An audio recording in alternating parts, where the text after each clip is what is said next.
أجمل اسماء أزول ربي غفون سيداتي سادتي السلام عليكم mesdames et messieurs bonjour. Je suis le docteur Agerd Mustafa de sa chaîne appelée Docteur Agerd Mustafa. Je voudrais dans cette vidéo parler d'un Marocain qui s'appelle Abdelaziz Qadi, âgé de 29 ans, qui était parti du Maroc vers les États-Unis et qui vivait aux États-Unis. Il a bénéficié il a obtenu la green card. Et je ne sais pas si la nationalité ou non. De toutes les façons, il vivait aux États-Unis.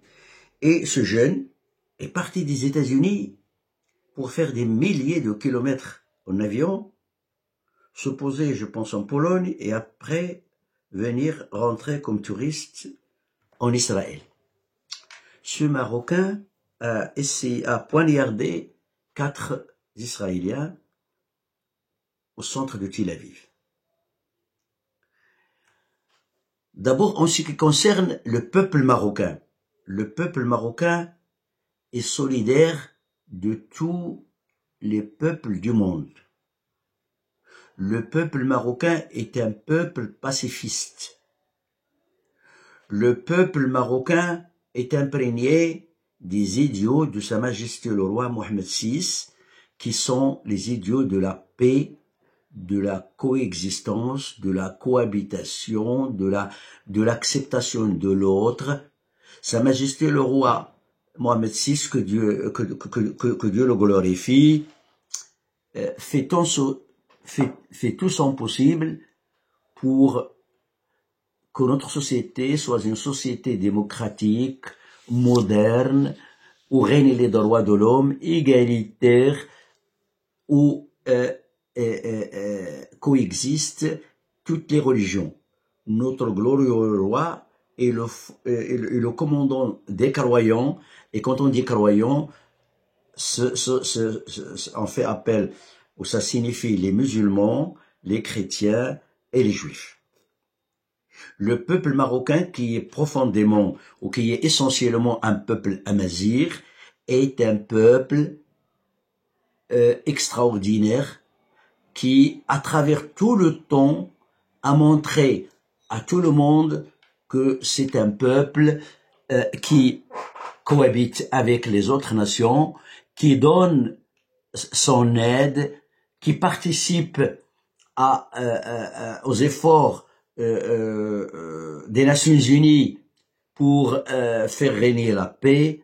Notre armée, je pense, est l'une des armées qui participent le plus à des contingents de paix. Sur cette terre bénie, le roi, notre roi, que ce soit le défunt Hassan II ou que ce soit le Mohammed VI actuellement, ils essayent toujours d'intervenir pour faciliter la paix entre les belligérants dans n'importe quel pays, que ce soit en Afrique, que ce soit en Asie, que ce soit au Moyen-Orient. Le Maroc participe aux efforts d'aide dans des catastrophes naturelles. Notre peuple est aux côtés des États-Unis qui fait l'objet actuellement d'incendies gigantesques et de la mort de dizaines d'Américains. Notre peuple sympathise avec ce qui se passe au Mali, avec les Azawad. Le Maroc essaie toujours d'encourager l'entente entre les différents antagonistes dans n'importe quel pays. Il participe également au malheur des Syriens qui ont été pourchassés de leur pays. Il participe également, il donne de l'aide aux Soudanais. Il donne de l'aide à tous les sinistrés du monde. Donc, si ce jeune Marocain est parti des États-Unis et fait des milliers de kilomètres pour exercer son crime anti-Aviv, bien sûr, ça ne peut être jamais un Marocain qui est imprégné de la civilisation marocaine. Mais nous savons très bien qu'au Maroc, il y a encore des courants intellectuels extrémistes qui sont de trois catégories. Les arabistes ou arabo-arabisantistes ou panarabistes qui rêvent de la création d'un empire arabe à Damas, tel que les Amaouides. C'est un peuple, c'est un empire amaouide qui nous avait colonisés et qui nous avait fait beaucoup de torts et de dommages.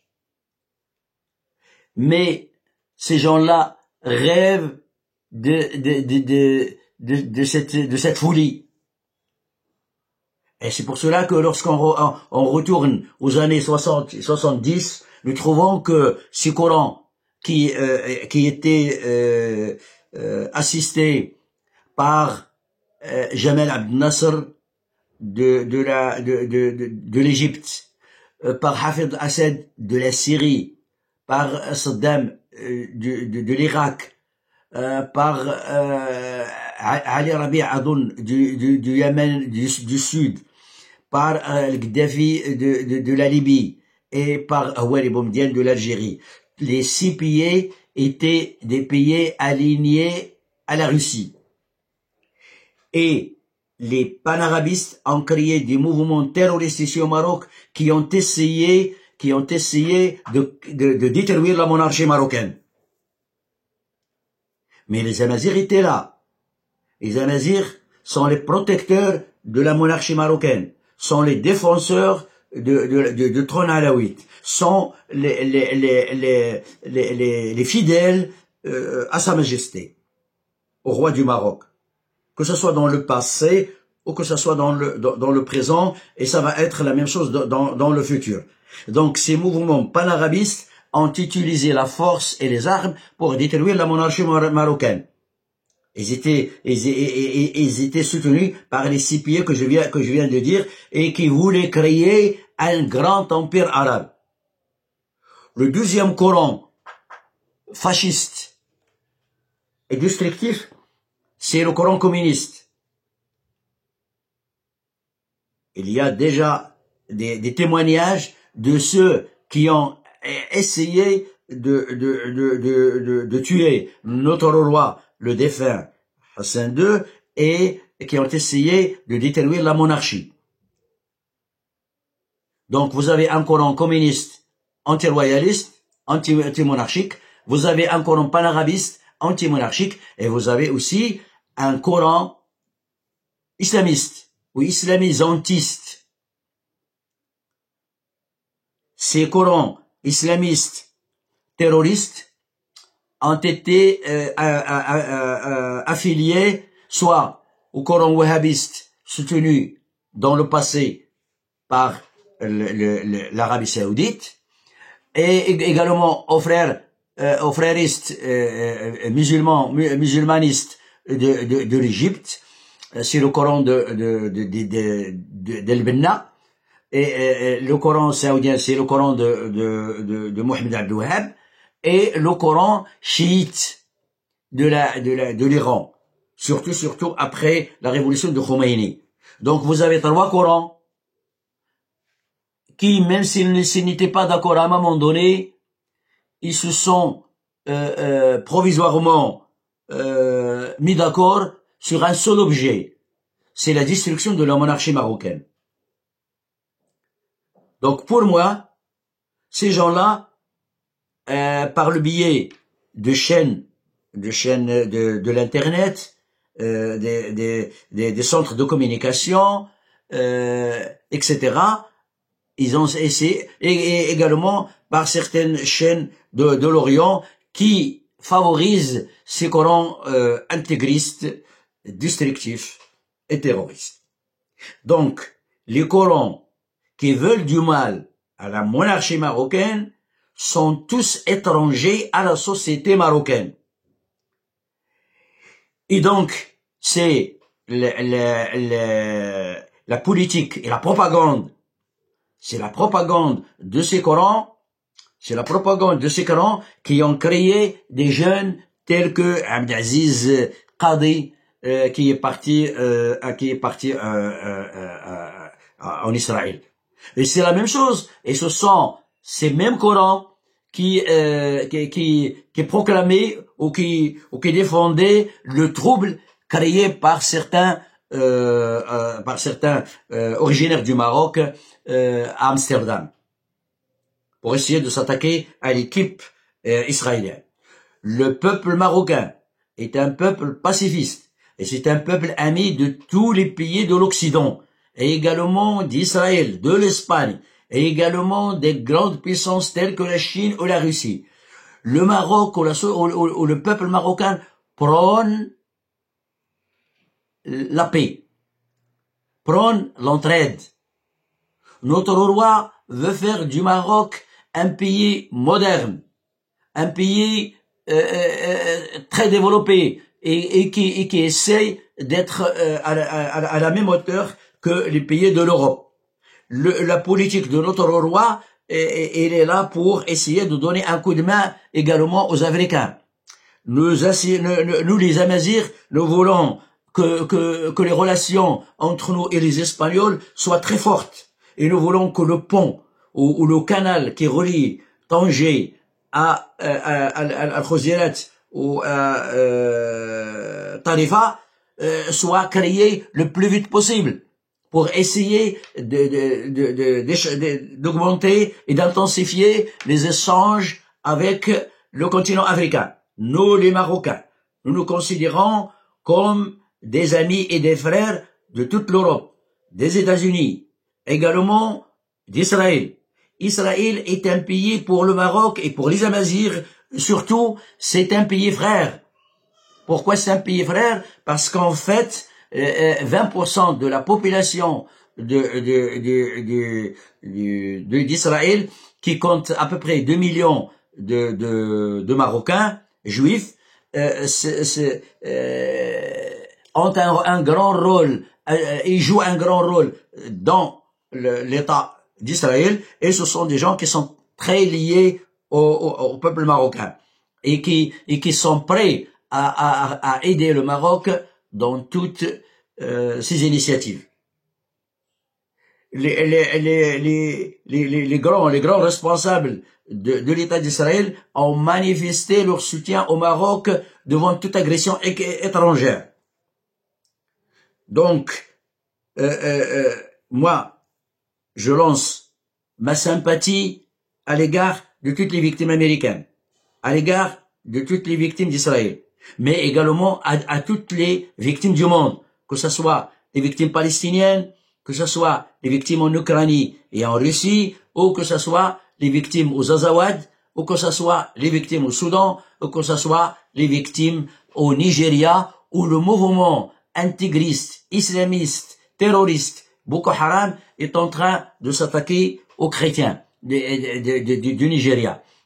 Ici au Maroc, c'est vrai que la politique du Maroc est une politique saine, est une politique claire, et il ne touche jamais négativement aux intérêts des autres pays. Le Maroc défend ses intérêts personnels, mais dans le cadre de l'entraide, dans le cadre de la coopération, dans le cadre du gagnant-gagnant, comme dit notre roi. Notre politique est basée sur gagnant-gagnant. Nous voulons avoir des relations avec vous, mais où vous allez gagner et nous allons gagnant. Nous n'avons pas une politique d'exploitation. Nous ne voulons pas avoir des relations uniquement dans un seul sens avec le pays. Le Maroc, mais j'ai dit que ces courants négatifs, destructifs, extrémistes, radicalistes, ils réussissent à avoir des personnes faibles de mentalité qui suivent leurs idées. comment acceptez-vous qu'un parlementaire du Parlement du Maroc, qui représente l'extrême gauche, félicite certains Marocains d'Amsterdam de créer du trouble là-bas? Est-ce que c'est acceptable pour un parlementaire? Est-ce que c'est acceptable pour un gauchiste qui en général prône l'égalité et la prospérité et le développement et la liberté des peuples et la fraternité entre les peuples? Nous avons beaucoup de chaînes dirigées par les intégristes ici au Maroc qui représentent le radicalisme islamiste. Vous les connaissez, et qui déclarent leur haine à la monarchie marocaine. Certains courants sont légaux, mais seulement d'en haut, ils prônent le respect des libertés. Mais au fond, ils font autre chose. Il faut qu'on se méfie.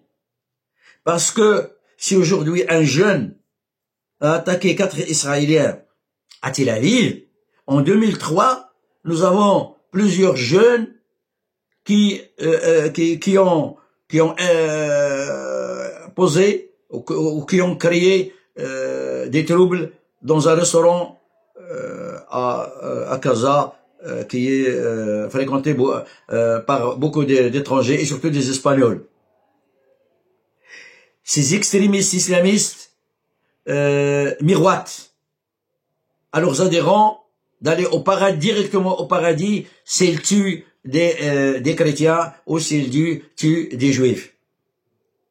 C'est vrai, ici au Maroc, l'administration marocaine est en train, il y a déjà 2 jours, et ils sont en train de dénicher des cellules terroristes.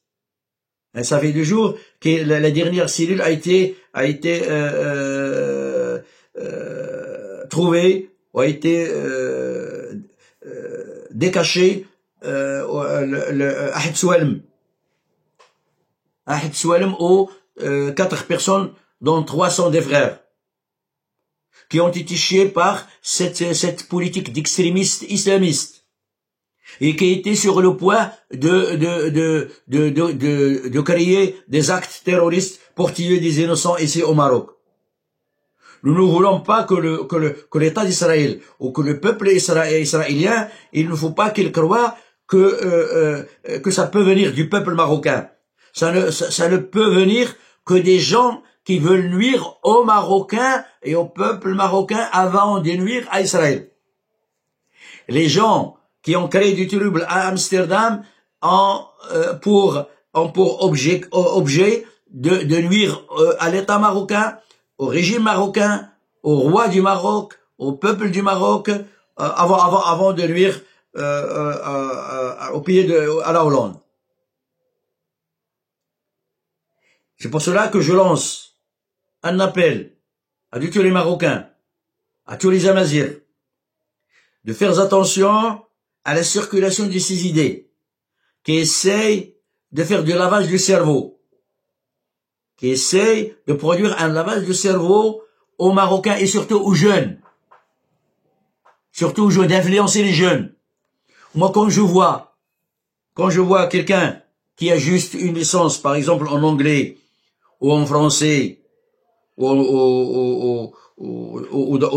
dans la culture européenne, qui vient et qui fait des rencontres pour dire aux jeunes, vous savez que l'Occident est notre ennemi, et vous savez que les États-Unis sont notre ennemi, ou vous savez que les Israéliens sont notre ennemi. Et alors, de temps en temps, ces discours créent des fanatiques.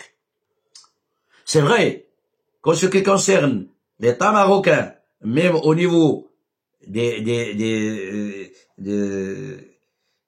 centres sociaux, au niveau des radios sociaux, des centres, des vidéos sociaux,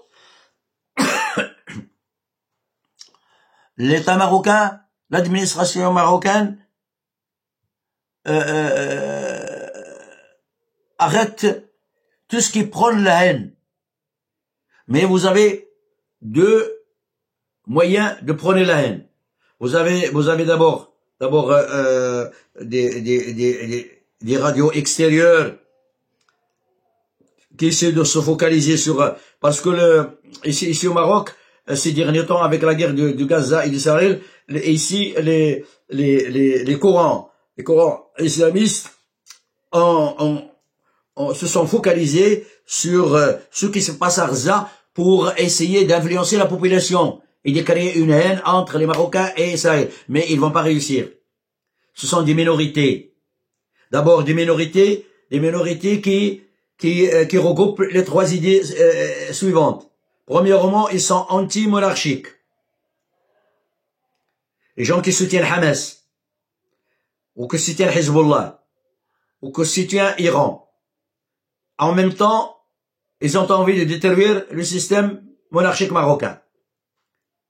Deuxièmement, ils ont envie de détruire la civilisation amazigh. Ils sont contre tout ce qui est amazigh. Ils méprisent, ils insultent les amazighs. Troisièmement, ils sont anti-occident. Ils sont anti-juifs. Ils sont anti-chrétiens. Donc ils ont de la haine pour tout le monde. C'est pour cela que ces courants radicalistes, extrémistes, sont surveillés par pas mal d'éléments et par le peuple marocain. Le défunt roi Hassan II, il dit que le peuple marocain, tant que les gens se renseignent lorsqu'un étranger rentre dans leur village,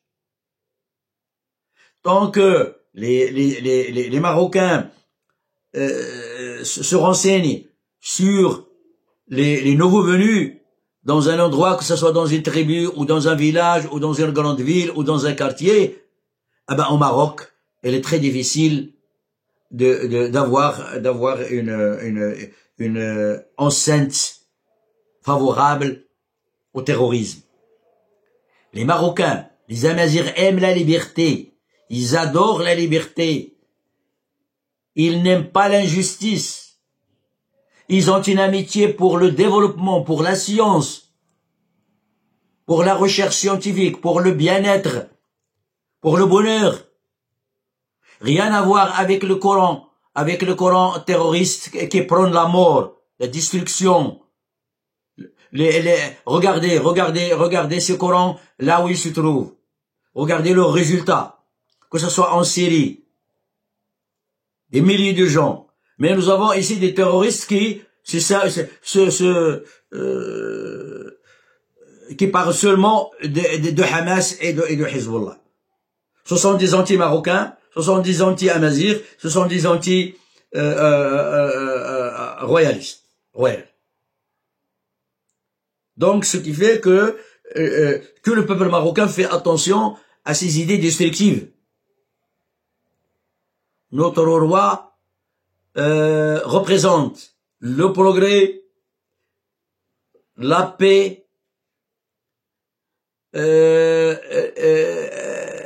des relations amicales avec tous les peuples du monde.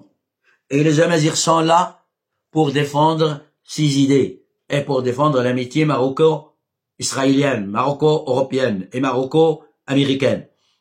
Nous n'avons rien à voir avec les trois courants destructifs dont j'ai parlé au début.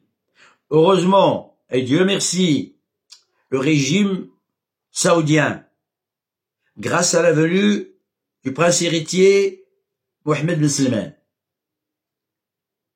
le terrorisme wahhabiste s'effondre. Les frères musulmans d'Égypte également sont considérés en Égypte et dans certains pays européens comme un courant terroriste. C'est vrai que leurs chefs vivent actuellement en Turquie et au Qatar, mais tout le monde les surveille. Tout le monde les surveille. Tout le monde fait attention. Les contacts avec le Qatar et avec la Turquie doivent être surveillés de près. C'est vrai, surtout le Qatar est un pays qui défend l'intégrité territoriale du Maroc. Également, les relations avec la Turquie ne sont pas mauvaises, mais ne sont pas non plus excellentes. Ces colons veulent également créer des troubles entre nous et l'Espagne, mais ils ne réussiront pas. Le peuple marocain est un peuple de paix, est un peuple d'amour, est un peuple de coexistence, de cohabitation. Vous ne trouvez pas un autre pays, les Amazirs, ici, la civilisation amazigh à travers le temps n'a jamais fait de tort à tous les colons religieux qui vivaient au Maroc. Il y a, à ce que je pense, aux environs de 10% de la population marocaine qui est juive. C'est une population amazigh et ils ont les mêmes droits. C'est vrai que quand on prend par exemple Israël, vous avez sur les 2 millions, peut-être on parle de 600 000, de 700 000 qui ont la carte nationale et le passeport. C'est pour cela que depuis 20 ans, moi, je prône à ce que les relations avec Israël soient très fortes, de façon à donner des papiers aux enfants et aux petits-enfants des juifs marocains qui vivaient en Israël. Nous avons aussi, je pense, au moins 1 million de juifs marocains qui vivent dans les autres pays d'Europe, du Canada, et je pense même en Croatie également, en Asie. Et ces juifs doivent avoir leur papier, ils ont le droit de leur papier, ils peuvent, c'est leur pays, hein, personne ne peut, sur le plan légal, personne ne peut les empêcher de revenir à leur pays, de visiter leur pays, de créer des projets ici au Maroc. Et je suis sûr et certain que ces Corans anti-humains, anti-religieux,